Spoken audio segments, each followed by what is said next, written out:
Oke, selamat siang semuanya. Ini merupakan video rekaman, kelas eksegesis kitab-kitab pengembalaan. Jadi sekali lagi ini merupakan rekaman eksegesis surat-surat pengembalaan, dan kita tahu bersama bahwa surat pengembalaan itu ada 3, Timotius, 1 Timotius, 2 Timotius, dan kitab Titus. Dan tentu kenapa harus dibuat dalam bentuk video, karena ya, kita tahu sendiri sampai dengan minggu ketiga ini sudah seluruh dunia ya, termasuk Indonesia, masih diperhadapkan dengan satu pergumulan, yaitu pandemi COVID-19, dan membuat banyak aktivitas terganggu tentunya, sehingga ya, kita harus membuat kelas online atau pertemuan-pertemuan dalam bentuk jarak jauh. Dan saya membuat rekaman video ini untuk teman-teman mahasiswa-mahasiswi yang mengambil kelas eksegesis surat-surat pengembalaan. Dan sekarang kita masuk di dalam pasalnya yang kelima. Tentu pada rekaman sebelumnya kita sudah bahas pasal 4. Keseluruhan pasal kita sudah bahas mengenai kewaspadaan tentang pengajar-pengajar palsu, dan itu sangat mempengaruhi kerohanian iman orang-orang percaya tentunya. Dan karena ini surat pengembalaan, sekarang kita masuk ke dalam pasalnya yang kelima, yang bicara mengenai boleh dikatakan praktek berkaitan dengan pengembalaan. Kalau tadi, kalau dalam pasal 1, pasal 2, pasal 3, pasal 4 itu sangat banyak bicara mengenai doktrinnya.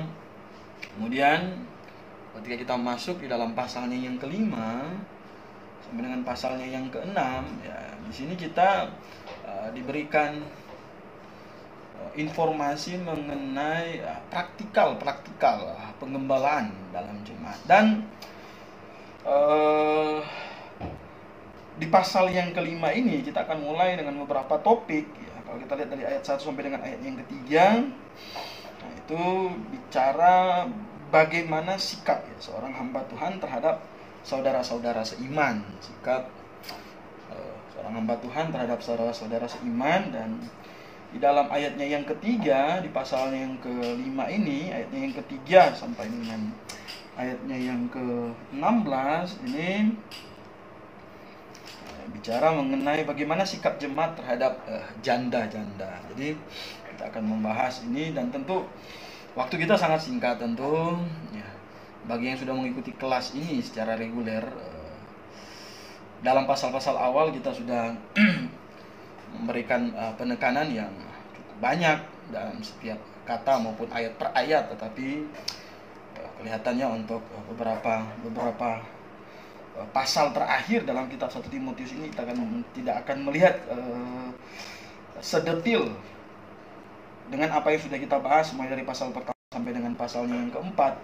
Tapi kita akan mungkin melihat beberapa poin-poin penting saja nanti mulai dari pasal 5 sampai dengan pasalnya yang ke-6. Oke.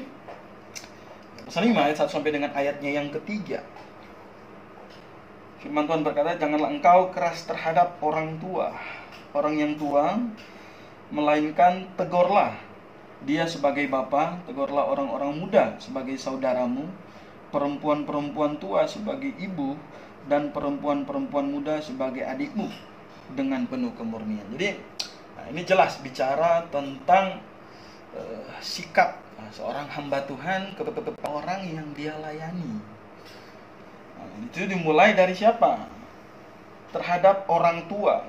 Janganlah engkau keras terhadap orang tua. Jadi orang tua sini dari kata, oh ya maaf, bagi Anda yang mengikuti rekaman ini nanti, Anda bisa melihat juga di layar ada Alkitabnya. Kalau dalam hasil rekaman ya, dalam hasil rekaman nanti di layar ada tampilan screen Alkitabnya dalam KJV, PR dan bahasa Indonesia, dan Anda bisa mengikuti kursor saya untuk melihat kata-kata yang menurut saya penting untuk kita bahas di dalam 1 Timotius pasalnya yang kelima ini. Kalau di live FB tentu tampilan screen Alkitab tidak bisa, saya sengaja tidak memunculkan. Tapi untuk yang mengikuti kelas ini nanti dan akan mengambil video ini di akun YouTube saya, ini akan ada tampilan Alkitabnya, tampilan Alkitab dalam 3 pembanding, yaitu King James, saya memakai King James dalam bahasa Inggris, dan Textus Receptus dalam bahasa Yunaninya, dan Indonesia terjemahan baru untuk bahasa Indonesianya. Jadi janganlah engkau keras terhadap orang yang tua. Jadi janganlah engkau keras, itu dari satu kata dalam bentuk aorist aktif ya, subjunktif, dari kata epiplexes. Ini adalah kata yang sangat jarang dipakai dalam Alkitab. Dalam King James terjemahkan sebagai rebuk, atau kata ini secara literal itu bisa diartikan sebagai melancarkan sebuah hantaman. Jadi jangan keras, engkau keras ini dalam bentuk tindakan yang keras. Janganlah engkau keras terhadap orang yang tua. Orang tua di sini dari kata presbutero, ini merupakan akar kata yang sama dengan kata penatua di dalam 1 Timotius pasalnya yang ke-3. Kemarin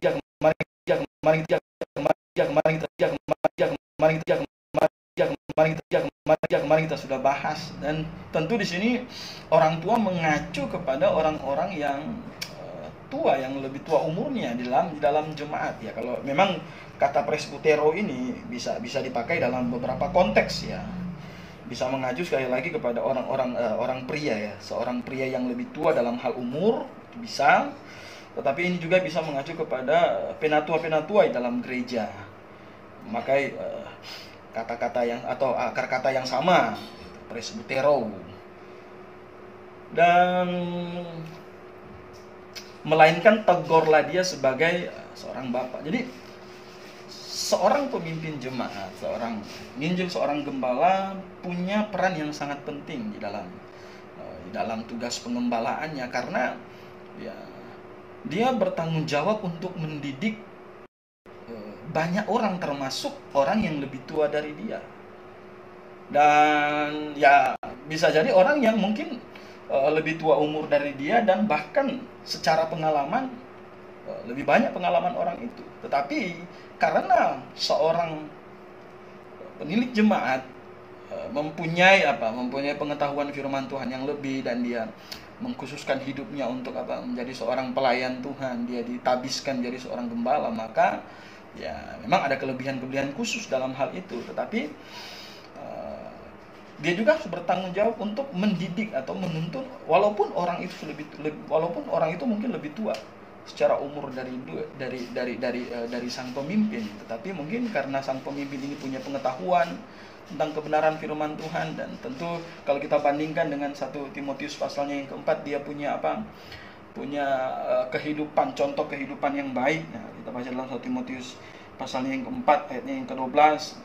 Di situ Paulus sudah sempat bahas bahwa seorang hamba Tuhan katanya walaupun masih muda jangan dianggap rendah, harus jadi teladan bagi orang percaya dalam perkataan, dalam tingkah laku, dalam kasihmu, dalam kesetiaan, dan dalam kesucian. Jadi adalah satu standar yang boleh dikatakan yang cukup ketat yang diberikan oleh Alkitab, dan tentu itu bermanfaat ke dalam tugas pengembalaannya. Kalau dalam situasi adat istiadat tertentu akan menjadi hal yang agak aneh ketika ada seorang muda mengajar orang yang lebih tua. Tetapi kalau kita lihat kepada prinsip Alkitab, kebiasaan itu tidak berlaku. Artinya seseorang yang dipercayakan oleh Tuhan untuk memimpin jemaat tersebut, ya, terlepas dia usianya masih muda ataupun usianya mungkin lebih tua, ya dia bertanggung jawab untuk mendidik orang-orang yang ada di dalamnya. Ya, katanya janganlah engkau keras, tapi ya kita punya prinsip juga di situ. Jangan keras, artinya kita menegur orang di dalam tugas pengembalaan, ya kita punya standar, kita punya batasan untuk menegur orang tersebut. Tentu dasarnya adalah kebenaran firman Tuhan. Tetapi katanya tegurlah dia sebagai seorang bapa. Jadi, ketika kita diperhadapkan dengan orang-orang yang lebih tua di dalam ranah pelayanan, ya kita harus melihat orang-orang yang lebih tua itu sebagai apa ya? Sebagai bapak kita, sehingga ketika kita mendidik mereka, ketika kita mengajar mereka dengan kebenaran firman Tuhan, maka kita akan menyampaikan itu dengan apa? Dengan penuh kasih, bukan karena saya punya pengetahuan firman Tuhan yang mumpuni, jadi Anda diam kemudian Anda tidak boleh ngomong, bukan, tetapi semuanya didasarkan kepada kasih kepada Tuhan. Dan ini ya karena ini dalam kelas eksegesi surat pengembalaan. Dan saya tahu bahwa yang ikut kelas ini ya usianya masih muda, kebanyakan masih muda sama seperti saya. Dan kita boleh dikatakan punya tantangan yang sama ketika kita masuk ke dalam dunia pelayanan, dan kita harus berhadapan dengan orang-orang yang mungkin secara umur jauh lebih tua dari kita. Mungkin secara pengalaman dalam hal-hal yang lain, mungkin mereka jauh lebih berpengalaman dari kita. Nah, disinilah kita muncul sebagai seorang anak yang mengasihi orang tua. Kemudian kita berupaya dengan prinsip firman Tuhan, mengajar mereka supaya baik kita maupun orang yang kita ajar itu sama-sama berada di jalan yang lurus, yaitu sesuai dengan kebenaran firman Tuhan. Jadi memperlakukan orang yang lebih tua itu sama seperti ayah kita. Di mana seorang anak tidak mengasihi ayah, tidak mengasihi bapaknya, itu apalagi dalam lingkungan orang percaya, pasti seorang anak sangat mengasihi bapaknya. Tentu ketika kita memposisikan diri kita sebagai pemimpin di dalam jemaat, orang yang diutus, orang yang didoakan, orang yang diteguhkan, berarti melihat semua orang yang mungkin lebih tua umur dari kita itu sebagai bapak kita, sebagai orang yang memang karena dia lebih tua, kita tetap harus hormati dia. Tetapi di satu sisi kita harus menunjukkan bahwa kita harus sama-sama maju di dalam kebenaran. Jadi ini prinsip sebagai seorang hamba Tuhan yang diatur di dalam 1 Timotius pasalnya yang kelima. Kemudian katanya, tegurlah orang-orang muda sebagai saudaramu.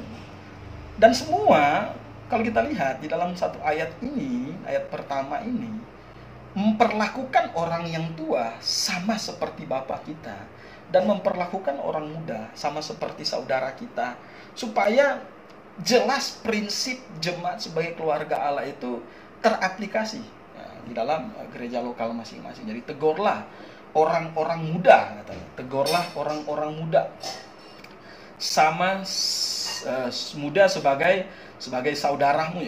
Kata saudara di sini dari kata delphos, ya, mengacu kepada saudara satu daging ataupun saudara-saudara yang tidak harus satu daging tetapi saudara seiman juga. Kemudian ayatnya yang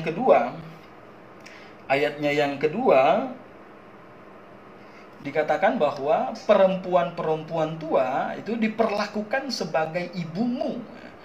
Perempuan-perempuan tua jadi diperlakukan sebagai ibumu. Perempuan-perempuan tua di situ dari kata presbuteras juga sebenarnya, tetapi ini sama masih mengacu kepada orang-orang yang lebih tua, seperti yang sudah dibahas di dalam ayatnya yang pertama. Itu sama seperti ibumu. Jadi menghormati mereka semua sama seperti baik bapak kita maupun ibu kita.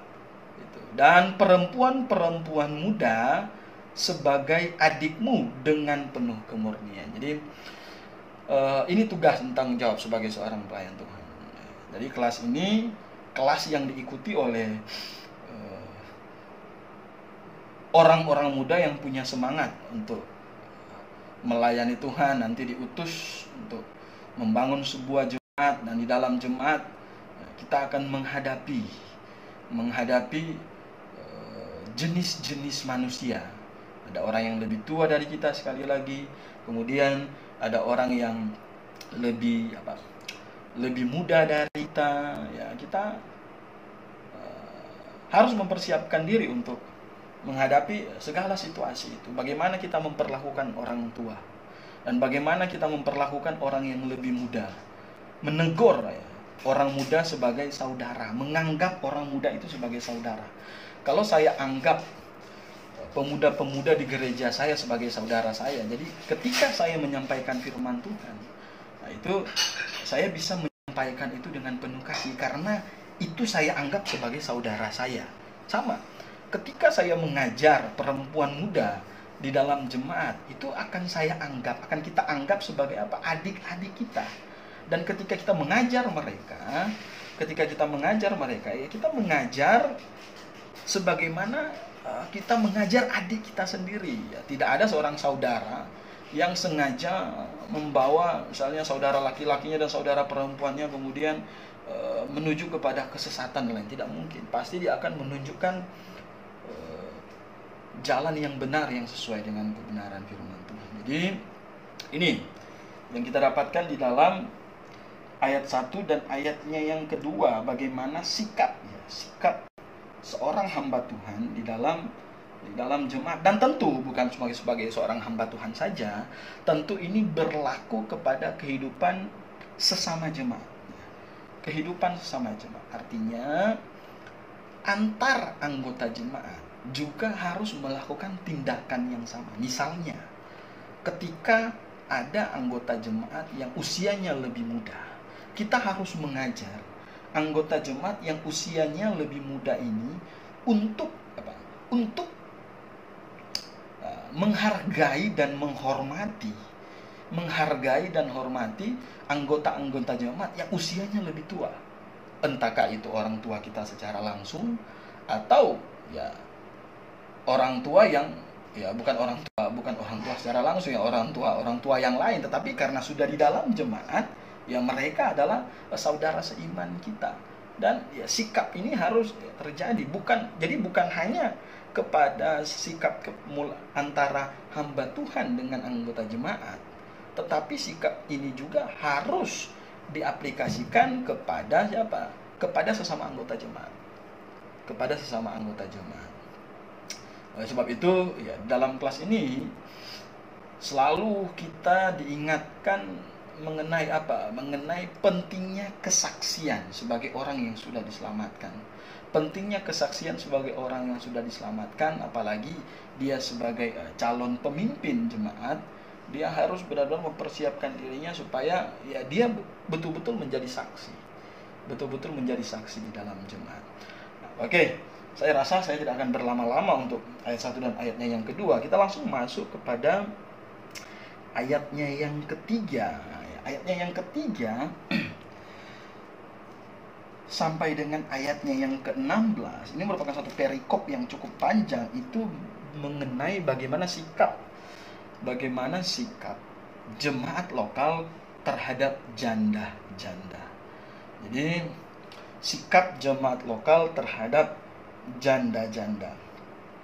Dan tentu perlakuan jemaat lokal terhadap janda-janda ini adalah perlakuan yang perlu dipelajari juga. Kenapa? Karena ya supaya kita tidak salah bertindak terhadap janda-janda. Karena kan sekarang di dunia ada janda yang memang masih muda sudah jadi janda, kemudian ada yang sudah berumur baru jadi janda. Ya, kita harus melihat ke dalam Alkitab bagaimana jemaat lokal yang Alkitabiah memperlakukan atau bersikap terhadap janda-janda tersebut. Dan ini sebenarnya sudah diatur sebelumnya di dalam perjanjian lama. Kalau kita buka di dalam kitab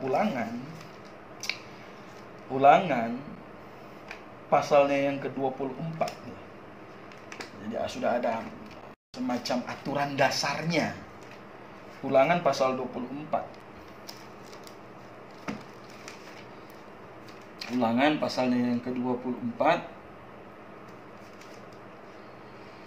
Kita lihat di dalam ayatnya yang ke-17 sampai dengan ayatnya yang ke-22. Janganlah engkau memperkosa hak orang asing dan anak yatim, juga janganlah engkau mengambil pakaian seorang janda menjadi gadai. Harusnya kau ingat bahwa engkau pun dahulu budak di Mesir, dan engkau ditebus Tuhan Allahmu dari sana. Itulah sebabnya aku memerintahkan engkau melakukan hal ini. Apabila engkau menuai di ladangmu, lalu terlupa seberkas ladang di ladang, maka janganlah engkau mengambil kembali untuk mengambilnya. Itulah bagian orang asing, anak yatim dan janda, supaya Tuhan Allah memberkati engkau dalam segala pekerjaanmu. Apabila engkau memetik pohon zaitun dengan memukul-mukulnya, janganlah engkau memeriksa dahan-dahannya sekali lagi. Itulah bagian orang asing, anak yatim dan janda. Apabila engkau mengumpulkan hasil kebun anggurmu, janganlah engkau mengadakan pemetikan sekali lagi. Itulah bagian orang asing, anak yatim dan janda. Haruslah kau ingat bahwa engkau pun dahulu budak di tanah Mesir. Itulah sebabnya aku memerintahkan engkau melakukan hal ini. Jadi dalam perjanjian lama, Tuhan mengatur bagaimana ya bangsa Israel bersikap bersikap khusus terhadap janda-janda. Jadi kalau kita panen katanya sesuatu, kalau mereka panen sesuatu, kemudian ada yang nyangkut di pohon, ya nggak usah diambil, itu dibiarkan untuk orang untuk anak yatim dan janda-janda. Dan juga ini juga dibicarakan dalam kitab Keluaran pasal 22. Kitab Keluaran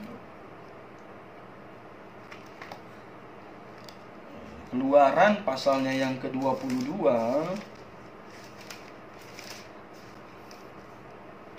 ayat 22 sampai dengan ayatnya yang ke-24.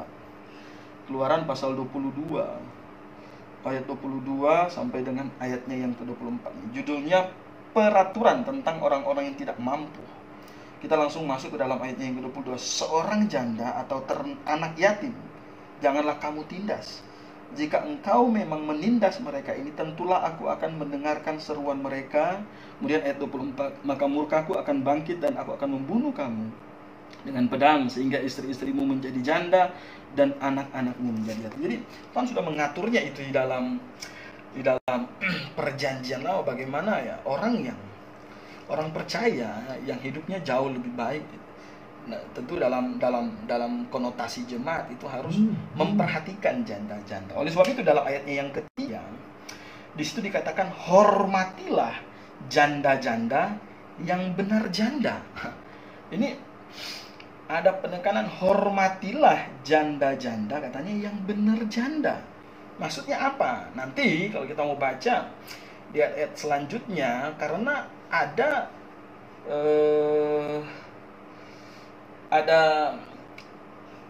spesifikasi khusus yang harus jemaat terapkan untuk melihat janda seperti apa yang perlu ditolong, dan itu diatur di dalam 1 Timotius pasalnya yang ke-5 katanya.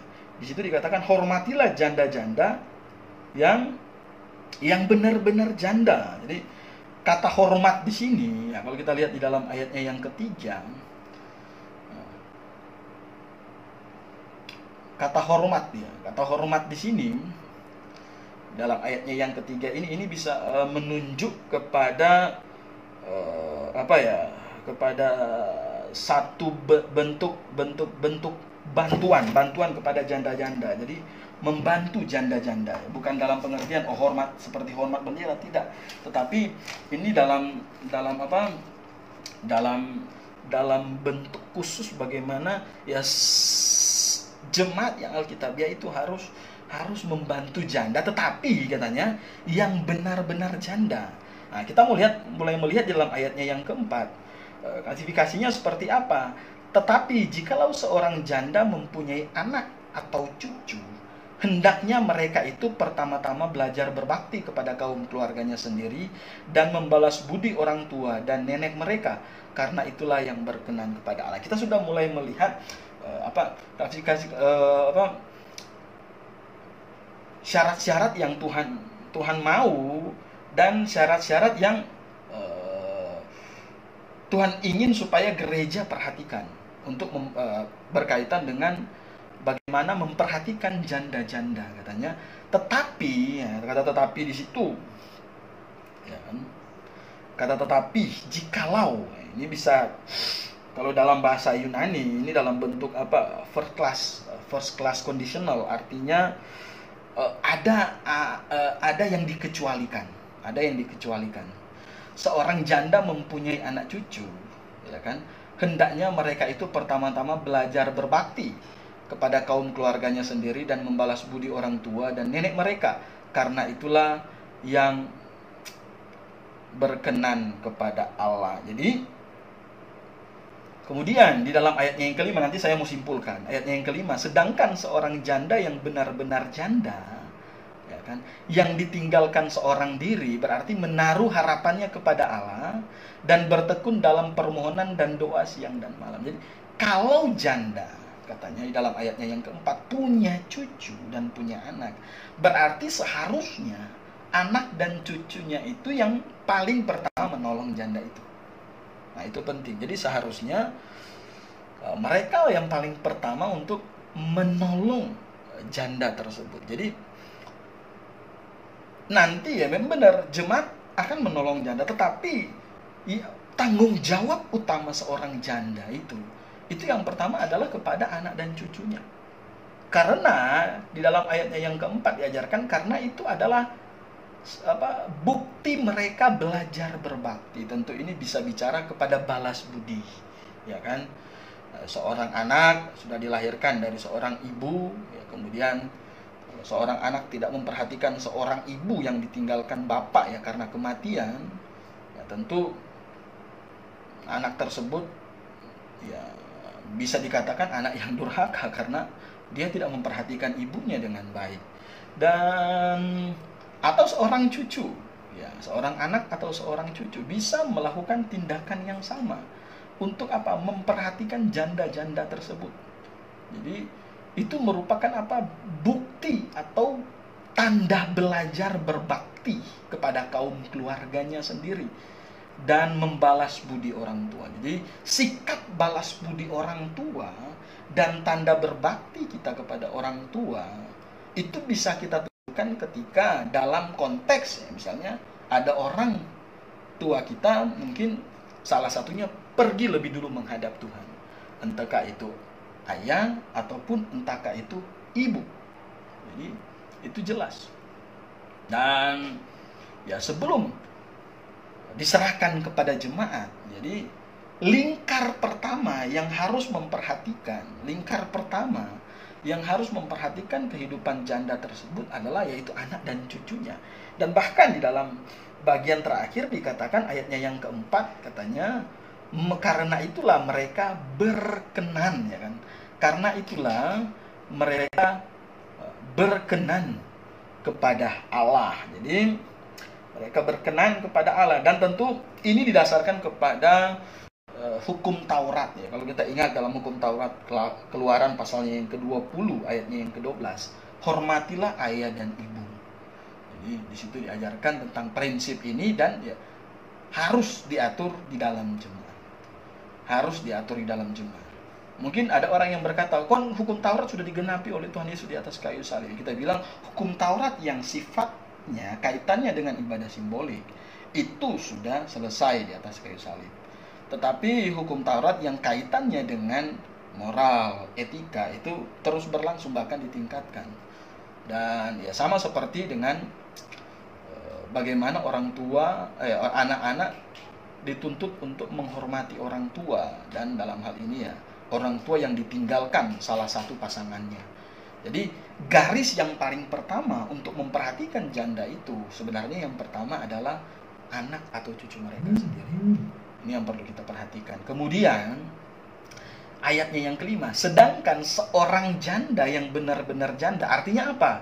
Yang tidak punya anak dan tidak punya cucu, yang ditinggalkan seorang tiri, berarti katanya dia menaruh harapannya kepada Allah dan bertekun dalam permohonan dan doa siang dan malam. Jadi ini bicara kepada kasus. Kalau di atas ini bicara kepada pengecualian. Oleh sebab itu ada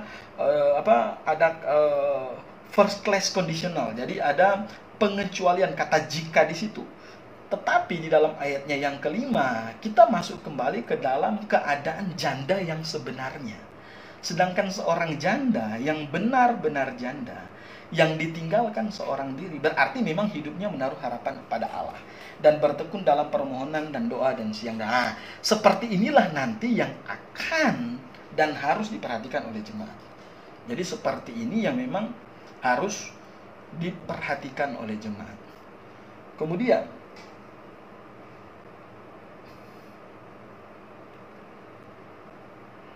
jadi ada beberapa daftar di sini dikatakan dia seorang yang benar-benar janda, yang ditinggalkan seorang diri dan hidupnya menaruh harapan kepada Allah. Jelas. Kemudian ayatnya yang ke-6. Tetapi seorang janda yang hidup mewah dan berlebih-lebihan, ia sudah mati selagi hidup. Ini maksudnya apa? Dalam ayatnya yang ke-6 ini ada seorang janda yang hidupnya mewah-mewah. Ini bisa mengacu kepada dua hal. Bisa jadi kepada ada janda-janda yang mungkin masih muda, tetapi akhirnya hidupnya menjadi tidak baik setelah menjadi janda. Dalam beberapa kasus, dalam beberapa sumber yang saya lihat, bahwa janda-janda yang hidupnya mewah dan berlebih-lebih ini dikatakan ia sudah mati selagi hidup. Karena apa? Karena yang pertama, bisa jadi ada janda-janda yang beralih ke kehidupan yang tidak baik, kepada kehidupan mungkin pelacuran sebagai sarana untuk mencari nafkah. Dan itu nanti akan dijelaskan di bawah bahwa itu tidak perlu diperhatikan oleh jemaat, karena dia menyerahkan hidupnya untuk dosa. Oleh sebab itu di dalam ayatnya yang ke-6, bagian yang terakhir, dikatakan ia sudah mati selagi hidup. Maksudnya apa? Ini mengacu kepada kematian rohani. Artinya dia hidup di dalam dosa. Dan ya, ini adalah janda-janda yang nantinya tidak perlu diperhatikan oleh jemaat. Ayatnya yang ke-7, peringatkanlah hal-hal ini juga kepada janda-janda itu, agar mereka hidup dengan tidak bercelah. Jadi, peringatkanlah hal-hal ini, agar mereka hidup dengan tidak bercela. Janda-janda yang mana? Ya sebenarnya ini bicara kepada baik janda yang dibicarakan di dalam ayatnya yang ke-4 dan 5, dan juga seharusnya menjadi peringatan kepada janda yang dibicarakan di dalam ayatnya yang ke-6. Kemudian, oke, kita lanjut dulu, nanti saya mau sampai kepada kesimpulan. Ya, jadi perlu diingat sekali lagi, kenapa ya saya tidak terlalu detail untuk eksegesis pasal 4 ini, karena ya waktu kita akhirnya banyak poin yang harus saya lewati karena waktu kita yang sangat-sangat terbatas, mengingat final test kita sebentar lagi dan saya harus mengejar materi. Jadi ada beberapa hal yang poin-poin yang saya sengaja yang ini ditekankan dan yang lain saya tidak coba tekankan lagi. Dan kalau misalnya teman-teman mahasiswa ada pertanyaan, ya silakan sampaikan pertanyaan itu lewat WhatsApp, nanti saya akan jawab pertanyaan yang ada. Jadi ayat yang ke-8, tetapi jika ada seorang yang tidak memeliharakan sanak saudaranya, apalagi seisi rumahnya, orang itu murtad dan lebih buruk dari orang yang tidak beriman. Ini ada kaitannya dengan ayatnya yang keempat tadi. Jika seorang sanak yang tidak memelihara sanak saudaranya, apalagi seisi rumahnya, orang itu murtad dan lebih buruk dari orang yang tidak beriman. Jadi kalau kita baca tadi dalam ayat yang keempat, tetapi jikalau seorang janda punya anak dan cucu, harusnya memperhatikan janda tersebut. Nah, prinsip ini kembali diulang di dalam ayatnya yang ke-8. Tetapi ed, kalau kita lihat dalam bahasa Yunani, jika ada seorang yang tidak memelihara sanak saudaranya, apalagi seisi rumahnya, orang itu murtad dan lebih buruk dari orang yang tidak beriman. Ya, ini sebuah penekanan yang ingin mau mengajarkan kita tentang bahwa ya seharusnya orang yang sudah diselamatkan itu ya harus bersikap baik kepada saudara seimannya, apalagi itu masih ada kaitan darah dengan dia. Dan kalau itu tidak terbukti, katanya orang itu murtad dan lebih buruk dari orang yang tidak beriman. Kita ingat dalam kitab 1 Yohanes. Dalam kitab 1 Yohanes, di situ Yohanes pernah berbicara tentang kalau ada orang mengaku percaya kepada Tuhan, tetapi dia tidak mengasihi saudaranya, nah itu sama dengan bohong. Dan itu juga diajarkan dalam kitab Yakobus. Kalau kita mengaku kita beriman, tetapi perbuatan kita tidak baik, itu sama dengan kosong. Jadi sikap kita kepada sesama manusia itu akan mencerminkan iman kita itu seperti apa. Katanya orang itu murtad dan lebih buruk dari orang yang tidak beriman. Jadi orang itu murtad. Jadi sebenarnya orang itu murtad dalam pengertian bahwa tindakan dia tidak sesuai dengan iman dia. Ini belum sampai ya, ini kita tidak bicara kepada kondisi dia sampai menyangkal iman, tidak, tetapi ini adalah kata yang menggambarkan sikap seseorang yang mengaku beriman tetapi tindakannya tidak sama dengan orang yang beriman. Jadi di sini pakai kata LAI, menerjemahkan sebagai orang itu murtad. Orang itu murtad. Kalau di dalam TR di situ dikatakan pronoi ten pistin, ya, pronoi ten pistin. Jadi dia jadi bisa ini bisa mengacu kepada orang yang tidak bisa membuktikan iman yang benar, dan bahkan katanya lebih buruk dari orang yang tidak beriman. Jadi ya seperti itu.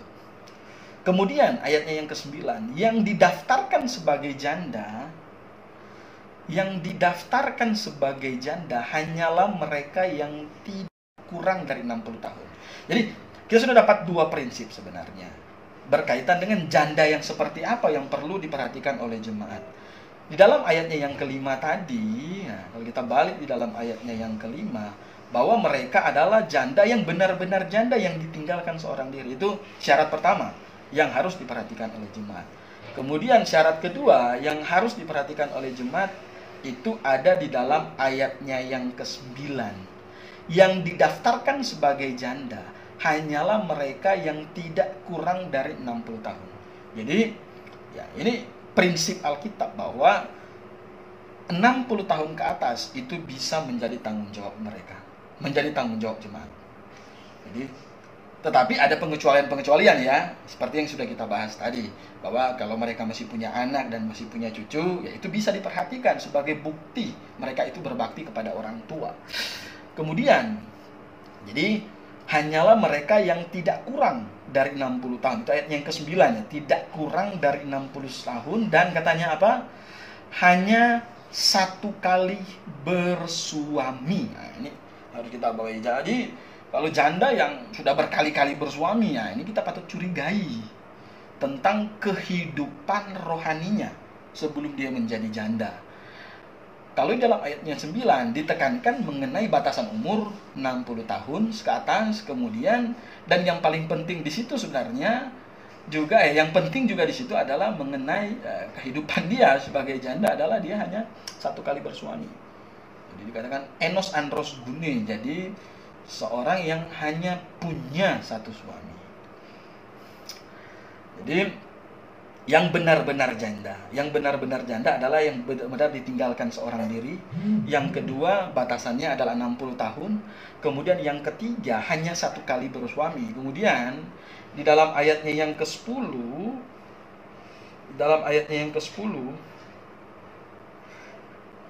dan yang terbukti telah melakukan pekerjaan yang baik, ya, seperti mengasuh anak, memberi tumpangan, membasuh kaki saudara-saudara seiman, menolong orang yang hidup dalam kesesakan, pendeknya mereka yang telah menggunakan segala kesempatan untuk berbuat baik. Maksudnya apa? Artinya yaitu kehidupan dia, ya kan, tercatat sebagai warga gereja yang baik. Nah, ini penting.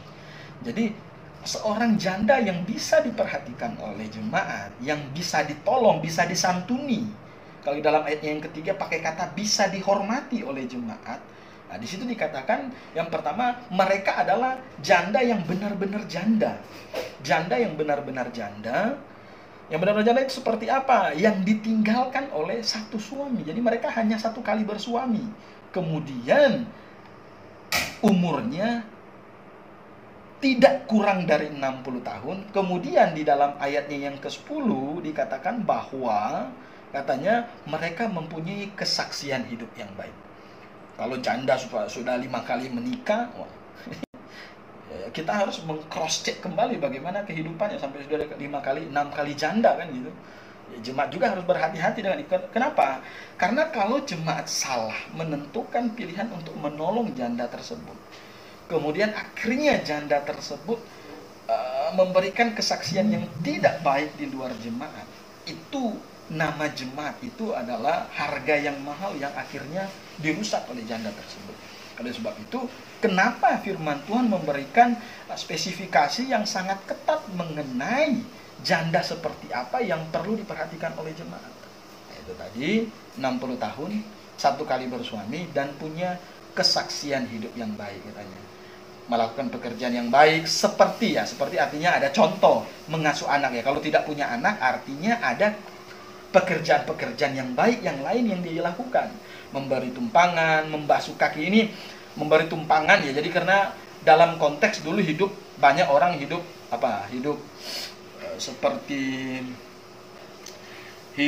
seperti musafir berpindah-pindah, kemudian kadang-kadang mereka perlu tumpangan untuk menginap satu hari satu malam ya.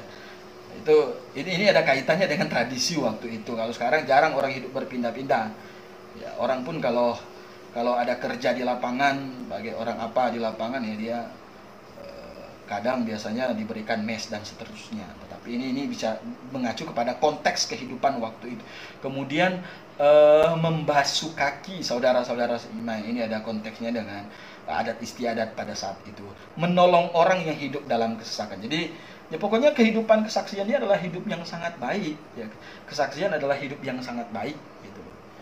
Dan pendeknya mereka yang telah menggunakan segala kesempatan untuk berbuat baik. Karena janda yang punya iman yang benar itu seharusnya dia akan menghasilkan buah-buah kehidupan yang benar di dalam hidupnya.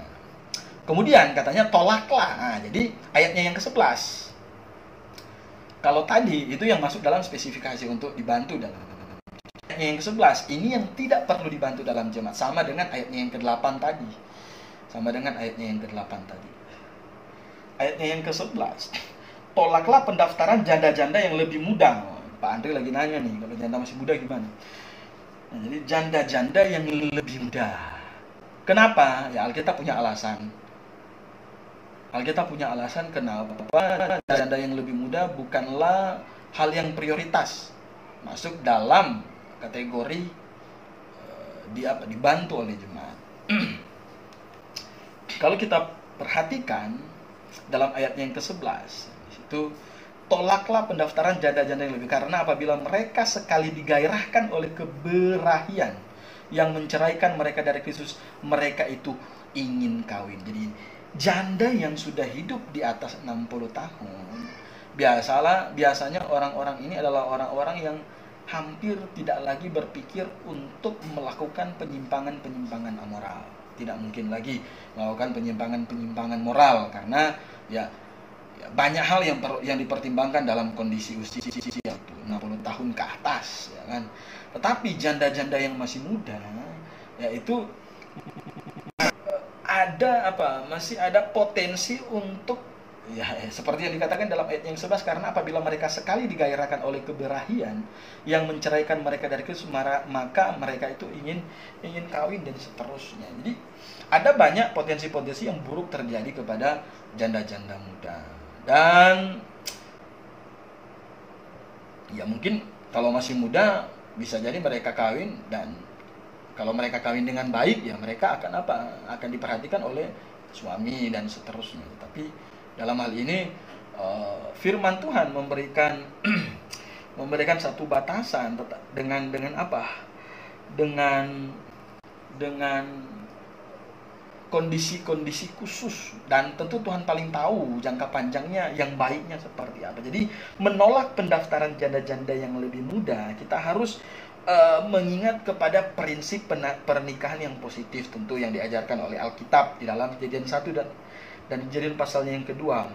Ungkapan ini sepertinya berhubungan dengan sumpah yang diambil oleh janda-janda tersebut saat mereka menjadi pelayan-pelayan di rumah Tuhan. Ini bukan merupakan sebuah pernyataan yang meremehkan tentang pernikahan, tetapi sebuah komentar yang meremehkan tentang membuat suatu sumpah dalam nama Kristus dan tidak memelihara. Jadi ya ini adalah kondisi yang boleh dikatakan punya peluang untuk akhirnya membuat janda itu masih bisa jatuh ke dalam dosa dan seterusnya. Kemudian ayatnya yang ke-12. Ayatnya yang ke-12, dengan memungkiri kesetiaan mereka yang semula kepadanya, mereka mendatangkan hukuman atas mereka sendiri. Jadi ini akibat dari apa yang dibicarakan di dalam ayatnya yang ke-11. Jadi ada janda, memang kelihatannya ada janda-janda yang memang pada waktu itu hidupnya kurang baik. Dan boleh dikatakan janda-janda yang muda dan menunjukkan kesaksian-kesaksian yang kurang baik. Dan ini ada kaitannya juga dengan ayat yang ke-8 yang hidup dalam kemewahan dan seterusnya. Dan ayatnya yang ke-13 dikatakan lagi pula, dengan keluar masuk rumah orang mereka membiasakan diri bermalas-malas, dan bukan hanya bermalas-malas saja tetapi juga meleter. Meleter ini apa? Meleter ini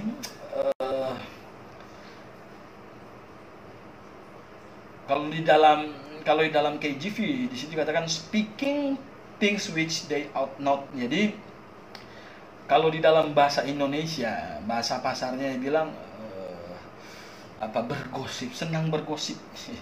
Janda-janda muda senang bergosip, mengatakan hal-hal yang tidak pantas, ya kan? Lalosai tame deonta. Jadi tame, me di sini kalau kita lihat di dalam bahasa Yunaninya, me itu tidak, sesuatu yang tidak layak. Jadi bercerita tentang sesuatu yang tidak pantas lah, tidak seharusnya. Jadi ini bisa mengacu kepada kasus yang terjadi pada waktu itu. Oleh sebab itu Tuhan memperingatkan supaya yang seperti ini tidak masuk ke dalam klarifikasi janda-janda yang dihormati atau dibantu atau ditunjang oleh jemaat. Kemudian ayatnya yang ke-14, karena itu aku mau supaya janda-janda yang muda. Nah, ini jalan keluarnya apa? Jadi kalau tadi bicara kepada, tadi kan dibilang kalau janda muda ya, tidak masuk dalam klarifikasi. Kalau kita lihat di dalam ayatnya yang ke-11 tadi ya. Jadi janda muda, tolaklah pendaftaran janda-janda muda. Kemudian ya firman Tuhan kasih jalan keluar yang jauh lebih logis. Di dalam ayatnya yang ke-14, karena itu aku mau supaya janda-janda yang muda itu sebaiknya kawin lagi. Artinya dalam pengertian menikah dalam kondisi yang normal, yang bagus, yang positif. Bukan kawin hidup selibat dan bukan hidup selibat. Maksudnya bukan kawin dalam kehidupan yang negatif atau hidup prostitusi. Karena begini, kalau janda-janda yang masih muda kemudian dia masuk ke dalam kehidupan prostitusi, itu dia kawin juga, tapi perkawinannya itu dengan banyak orang karena ganti orang setiap hari. Tetapi Tuhan mau, kalau kita perhatikan di dalam ayatnya yang ke-14 katanya, karena itu aku mau supaya janda-janda yang muda kawin lagi, katanya. Ini tentu dalam konteks kawin yang benar, supaya apa? Berkeluarga lagi. Bukan seperti yang dijelaskan dalam ayat 13, ayatnya yang ke-12 dan ayatnya yang ke-9 tadi, bukan seperti itu, tetapi kawin atau menikah lagi dengan kehidupan yang benar. Nah, ini yang Tuhan mau. Jadi karena itu aku mau supaya janda-janda yang muda kawin lagi, beroleh anak, kemudian memimpin rumah tangganya dan jangan memberi alasan kepada lawan untuk memburuk-burukkan nama kita. Jadi kalau janda yang hidup dalam iman yang benar, kalau janda yang hidup dalam iman yang benar, kemudian dia masih muda, ya, kalau ada Tuhan izinkan untuk bisa menikah lagi, seharusnya diambil kesempatan atau keputusan untuk menikah lagi. Tentu juga pernikahan ini harus apa? Harus dipertimbangkan dengan menikah dengan siapa, tentu harus kembali kepada prinsip Alkitab, ya, harus seiman, sepadan dan seterusnya, supaya ya kehidupan janda dia itu tetap dalam kehidupan janda yang benar, yang sesuai dengan dengan jalur yang diajarkan di dalam Alkitab. Jadi kalau dia memulai satu kehidupan yang baik sebagai seorang janda, ya, anak, memimpin rumah tangga, katanya itu akan menutup alasan kepada lawan untuk memburukkan nama kita. Jadi ya ini sangat penting, karena ya janda yang ada di dalam jemaat itu pengaruhnya kepada nama baik jemaat. Kalau kehidupan janda itu tidak baik di luar jemaat, ya yang dibawa juga adalah nama jemaat itu sendiri. Apalagi dalam jemaat tiang penopang dan dasar kebenaran, ya mungkin di dalam gereja belum banyak kasus-kasus janda-janda dalam gereja, dalam ruang lingkup GBA mungkin belum banyak, ya, tidak sebanyak yang di luar sana. Tapi janda-janda dalam GBIA ya masih bisa hitung dalam jari. Maksudnya GBA Bandung belum banyak, belum ada, ya. Ya. Kalau di GBA Grape ya sudah ada, dan itu diperhatikan oleh jemaat dan seterusnya. Belum tahu dalam GBA lain. Kemudian supaya jangan memberi alasan kepada lawan untuk memburuk-burukkan nama kita, karena nama baik itu sangat penting. Nama baik anggota jemaat itu berpengaruh kepada nama baik jemaat itu sendiri. Kemudian karena beberapa janda telah sesat mengikut iblis. Nah, itu yang saya tekankan dari tadi, bahwa bisa jadi apa yang dibicarakan tadi dalam ayatnya yang ke-9, kemudian ayatnya yang ke-11 tentang ada janda-janda yang tetap hidup mewah dan seterusnya, bermalas-malasan dan seterusnya. Ya, mereka adalah janda-janda yang memang kasusnya ada pada waktu itu. Mereka kasusnya ada pada saat itu.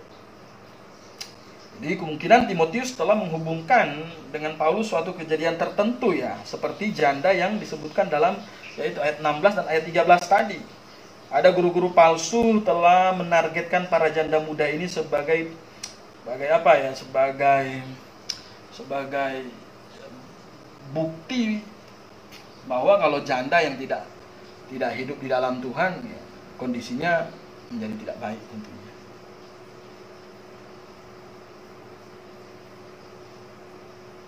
Kemudian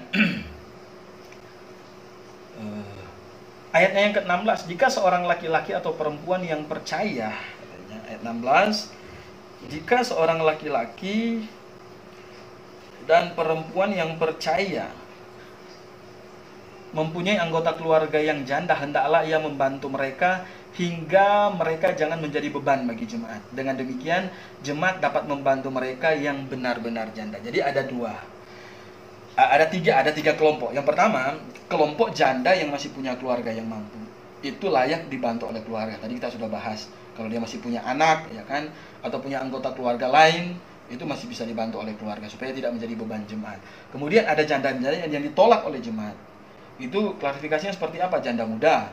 Kemudian janda yang hidupnya tidak baik, kesaksiannya tidak baik, kemudian hidupnya hidupnya tidak menjadi contoh dan seterusnya. Itu tidak masuk ke dalam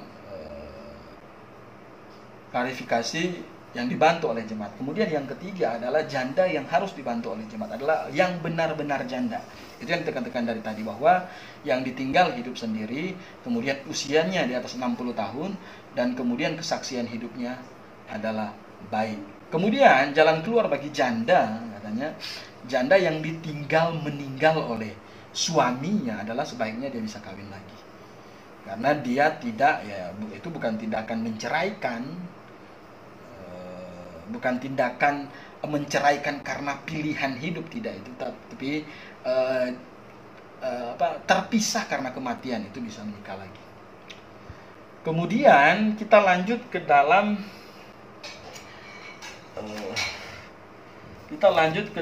ayatnya yang ke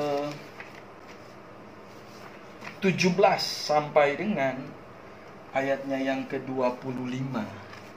Ayat 17 sampai dengan ayatnya yang ke-25. Penatua-penatua yang baik pemimpinnya patut dihormati 2 kali lipat, terutama mereka yang dengan jeripaya berkhotbah dan mengajar. Bukankah kitab suci berkata, janganlah engkau memberangus mulut lembu yang sedang mengirik, dan lagi seorang pekerja patut mendapat upahnya. Janganlah engkau menerima tuduhan atas seorang penatua kecuali kalau didukung 2 atau 3 orang saksi. Mereka yang berbuat dosa hendaklah kau tegur di depan semua orang, agar yang lain pun takut. Di hadapan Allah dan Kristus Yesus dan malaikat-malaikat pilihannya, kupesankan dengan sungguh kepadamu, camkanlah petunjuk ini tanpa prasangka dan bertindaklah dalam segala sesuatu tanpa memihak. Janganlah engkau terburu-buru menumpang tangan atas seseorang dan janganlah terbawa-bawa ke dalam dosa orang lain.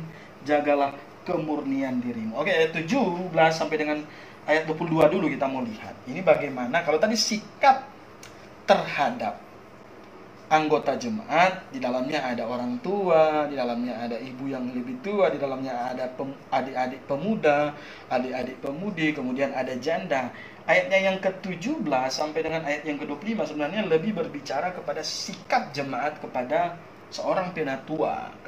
Ya, di sini pakai kata yang sama. Kalau kita perhatikan penatua-penatua yang baik, ya, sama dikata presbyteros. Ya. Kalau dalam bahasa Inggris diterjemahkan the elders. Katanya penatua-penatua yang baik, hoi kalos ya, hoi kalos, kalos artinya baik ya. Kalau dalam bahasa Yunani kalos artinya baik, penatua-penatua yang hidupnya baik, ya kan? Kemudian apalagi dikatakan, terutama mereka yang dengan jeripaya berkhotbah dan mengajar. Jadi penatua-penatua yang baik pimpinannya patut dihormati 2 kali lipat, terutama mereka dengan jeripaya berkhotbah dan mengajar. Jadi ayat ini bukan mengajarkan supaya para penatua gila hormat, tidak. Jadi ini adalah prinsip Alkitab bagaimana menjaga seorang pemberita firman Tuhan. Pemberita firman Tuhan ini, dia penatua, dia penginjil, guru Injil dan seterusnya. Mereka adalah orang-orang yang didoakan. Orang-orang yang didoakan sekian lama untuk memimpin satu jemaat. Oleh sebab itu, ya kehidupan mereka harus dihormati dalam pengertian dihormati ini sebenarnya kata yang sama yang dipakai di dalam kasus janda tadi itu, ya hidupnya ditunjang.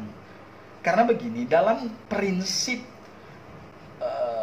pelayanan, kehidupan seorang pelayan Tuhan, kalau kita baca di dalam 1 Korintus pasalnya yang ke-9, itu benar-benar harus hidup dari pemberitaan itu sendiri. Katanya seorang pemberita firman Tuhan itu harus hidup dari pemberitaan itu sendiri.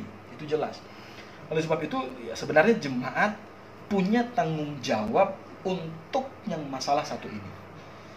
Karena ya mereka seharusnya ya tidak melakukan apa-apa dalam pengertian bahwa yang paling penting dari hidup mereka adalah melayani Tuhan. Mereka menginjil, persiapkan diri untuk mengajar, berkhotbah dan seterusnya. Dan Alkitab katakan bahwa mereka katanya patut dihormati 2 kali lipat. Ya. Ini merupakan kata perintah dalam bentuk present imperatif ya. Kata perintah dalam bentuk present imperatif. Jadi ini bisa dalam bentuk dukungan secara moral, bisa dukungan secara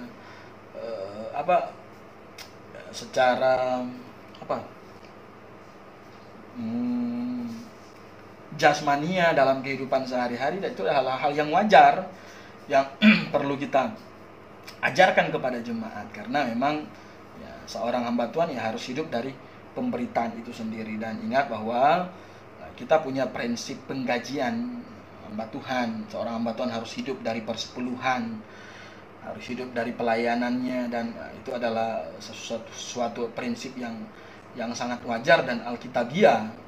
Dan ya kenapa banyak orang bertanya bagaimana seorang hamba Tuhan itu digaji. Sebenarnya seorang hamba Tuhan itu, yang menggaji hamba Tuhan itu adalah Tuhan itu sendiri. Dalam pengertian bahwa yang mengutus kita untuk melakukan pelayanan dan menyetujui itu adalah Tuhan dan jemaat. Oleh sebab itu, ya, penghidupan seorang hamba Tuhan itu yaitu dari jemaat itu sendiri. Dan ya, ini adalah prinsip yang sangat penting. Prinsip yang sangat penting. Patut dihormati 2 kali lipat, ya. Patut dihormati 2 kali lipat. Jadi merupakan bentuk perintah dan bisa merujuk kepada banyak sekali dukungannya seperti ya, kehidupan sehari-hari dan seterusnya. Terutama mereka yang jeripaya berkhotbah dan mengajar. Tua-tua selalu disebutkan dalam bentuk jamak, ya, penatua. Ini menyiratkan kepada orang-orang yang terlibat dalam pelayanan, penatua, presbuteros atau penilik, dan gembala-gembala yang ada di dalam jemaat. Terutama mereka yang dengan jerih, katanya, jeripaya berkhotbah dan mengajar. Jadi bukan hanya, tentu ya ini tanggung jawab juga, bicara kepada tanggung jawab seorang penatua. Artinya ya mereka harus menunjukkan bahwa mereka seorang pengkhotbah, seorang pengajar yang baik, yang mengajar dengan setulus hati, yang mengajar dengan mengajar karena didasarkan kepada kasih Kristus. Maka ya, mereka melakukan semuanya itu untuk Tuhan dan bukan untuk manusia. Dan ini adalah prinsip yang sangat jelas. Kemudian mungkin banyak orang sering berkata, dalam kasus-kasus tertentu bagaimana kalau seorang hamba Tuhan masih melakukan pekerjaan sampingan? Ya tentu itu kita bicara kepada hikmat yang Tuhan berikan. Ada tentu dalam kasus-kasus tertentu, misalnya seorang baru mulai merintis jemaat, ya tentu jemaat baru diajar untuk baru diajar tentang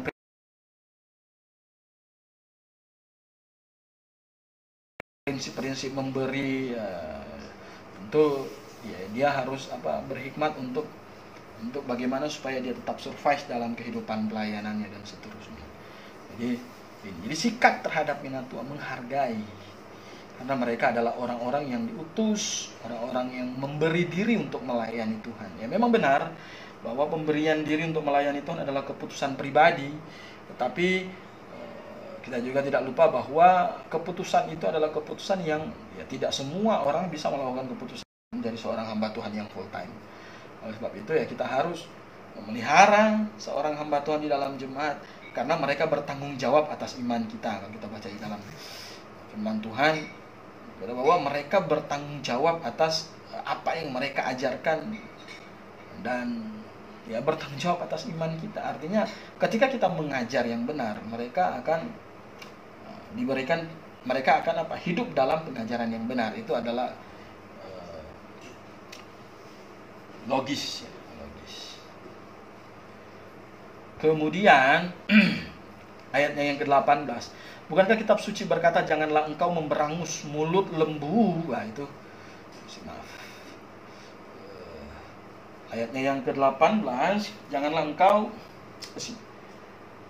memberangus mulut lembu yang sedang mengirik, dan lagi seorang pekerja patut mendapat upahnya. Ini intinya ini dikutip dari Ulangan 25 ayat 4 ya. Bicara bahwa seorang pekerja ya patut mendapat upah. Dan ayatnya yang ke-19,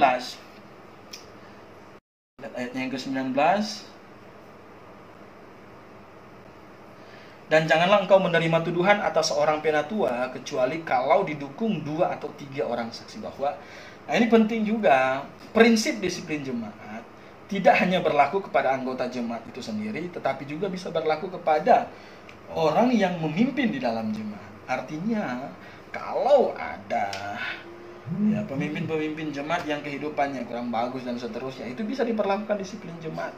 Karena jemaat yang alkitabiah itu keputusan finalnya itu ada kepada jemaat itu sendiri. Misalnya ada seorang penatua, seorang gembala jatuh dalam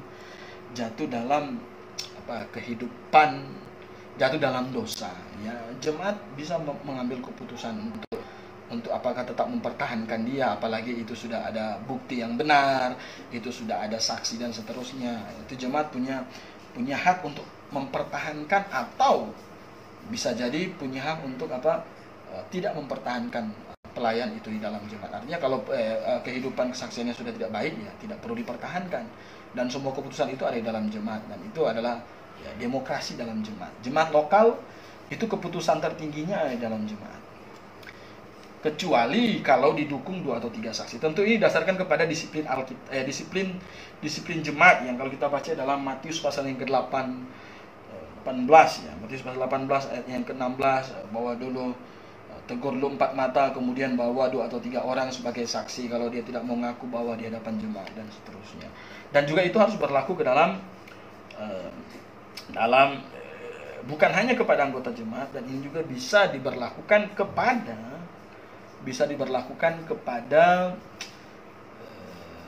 pemimpin jemaat. Bisa diberlakukan kepada pemimpin jemaat. Kadang ada gereja-gereja tertentu yang kita dengar banyak kasus, gembalanya bikin kasus, jemaatnya takut keluarin. Ya, karena yang punya inventaris dalam jemaat itu kebanyakan adalah gembalanya. Ya, tentu itu sudah didasarkan kepada ya prinsip-prinsip yang salah di dalam jemaat lokal. Akhirnya kesimpulannya juga menjadi salah. Mereka yang berbuat dosa hendaklah kau tegur di depan semua orang agar yang lain ikut takut. Jadi semua yang punya dosa itu bicara kepada keberanian seorang hamba Tuhan untuk menegur dosa. Seorang hamba Tuhan harus berani menegur dosa. Kalau seorang hamba Tuhan takut menegur dosa, jemaatnya tidak akan hidup tertib sesuai dengan prinsip Alkitab. Jadi seorang hamba Tuhan harus berani menegur dosa. Kemudian di dalam ayatnya yang ke-21, di hadapan Allah dan Kristus Yesus dan malaikat-malaikat pilihannya kupesankan kepadamu dengan sungguh, ya, camkanlah petunjuk ini tanpa prasangka dan bertindaklah dalam segala sesuatu tanpa memihak. Jadi pentingnya sikap netral seorang hamba Tuhan di dalam jemaat. Dalam jemaat, misalnya kita punya keluarga di sana, kemudian ada anggota keluarga kita bikin salah, ya kita tidak boleh akhirnya karena ini anggota keluarga kita, kemudian ya udah saya bela dia walaupun dia sudah salah. Itu bukan sikap yang baik sebagai seorang hamba Tuhan. Seorang hamba Tuhan harus punya sikap netral. Dia harus bersikap dengan baik. Siapa yang perlu didisiplinkan, siapa yang tidak perlu didisiplinkan, siapa yang salah dan siapa yang tidak salah, itu benar-benar harus dipertimbangkan dengan sebaik-baik mungkin. Dan akhirnya ya anggota jemaat yang lain tidak melihat ini sebagai keberpihakan karena ini anggota keluarganya. Tidak, kita harus bersikap netral kepada semua anggota jemaat, karena anggota jemaat itu adalah keluarga Allah dan kita mengasihi. Sebagai pemimpin jemaat, ya kita harus mengasihi semua anggota jemaat. Kalau ada salah siapapun itu, ya kita tegur mereka. Kalau mereka jatuh ke dalam dosa, kita angkat mereka dan kita nasihati supaya mereka bisa hidup kembali di dalam kebenaran. Jadi bertindaklah dalam prasangka, ya kan, dalam segala sesuatu tanpa memihak. Kemudian ayatnya yang ke-22, janganlah terburu-buru menumpangkan tangan atas seorang, janganlah terbawa-bawa ke dalam dosa orang lain, jagalah kemurnian dirimu. Jadi ini berkaitan dengan ya kan di dalam jemaat ada berapa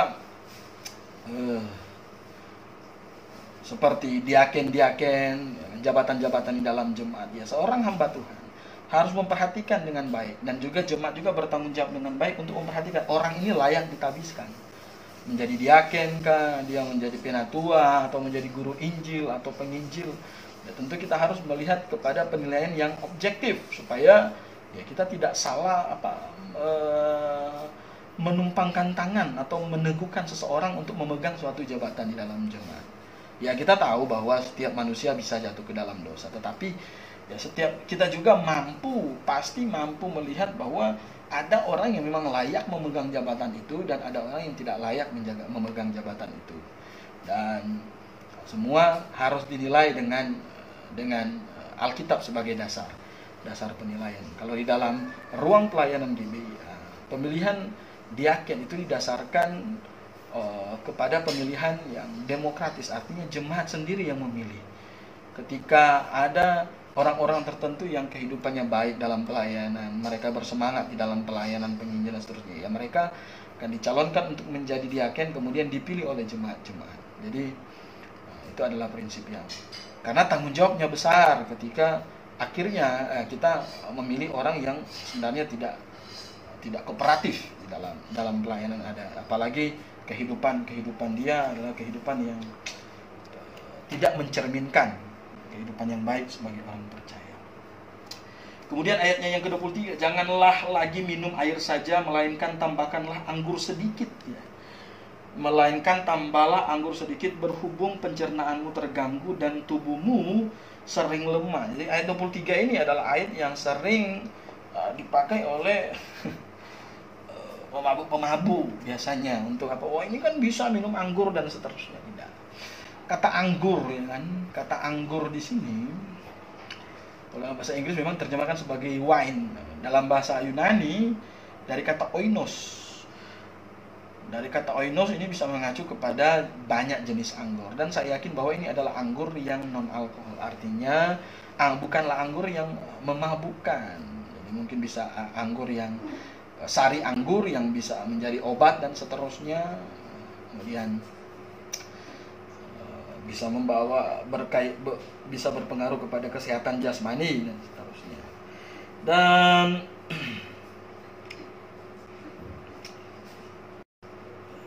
tentu ya, kemabukan bukanlah hal yang menyenangkan hati Tuhan. Tuhan berkata bahwa ya, orang yang jago mencampur anggur, ya kan, itu Tuhan tidak senang. Tuhan tidak senang. Ya, bisa jadi Timotius lagi sakit waktu itu, kurang sehat. Kemudian sebagai orang tua yang mengasihi Timotius, Paulus memberikan masukan-masukan berkaitan dengan supaya ada beberapa pertolongan pertama ketika dia sedang sakit, pertolongan pertama ketika sedang dalam keadaan sakit dan seterusnya. Di anggur di sini bukanlah anggur yang kemudian akhirnya mengizinkan orang Kristen bisa mabuk dan seterusnya, tidak. Ini anggur, ya, wine, anggur, atau bisa mengacu kepada sari anggur, kata oinos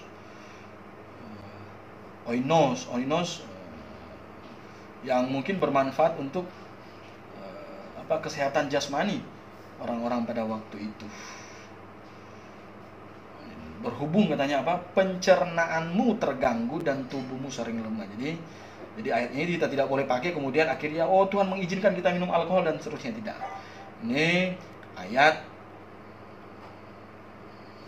bukanlah ayat yang akhirnya sampai kepada kesimpulan orang-orang bisa mabuk karena alkohol. Tidak. Karena dalam ayat yang lain ya Tuhan secara jelas, secara terus terang menentang pemabuk-pemabuk karena alkohol.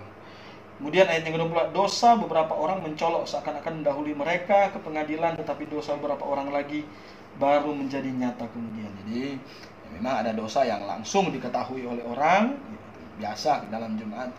Kemudian ada dosa yang lama baru diketahui karena disimpan kemudian terusnya. Tetapi yang paling penting di sini adalah ketika seperti yang kita sudah bahas di dalam ayatnya yang ke-22 tadi, bagaimana jemaat dengan tegas untuk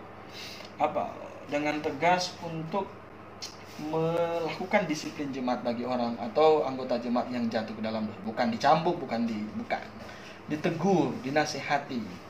Kemudian dalam standar-standar khusus ya bisa jadi dikeluarkan menjadi anggota jemaat dan seterusnya. Dengan demikian perbuatan baik itu segera nyata, dan kalau tidak demikian ia tidak dapat tinggal tersembunyi. Oke, saya rasa sampai di sini untuk pasal 5 kita, kitab 1 Timotius, dan sampai bertemu kembali dalam pasalnya yang ke-6.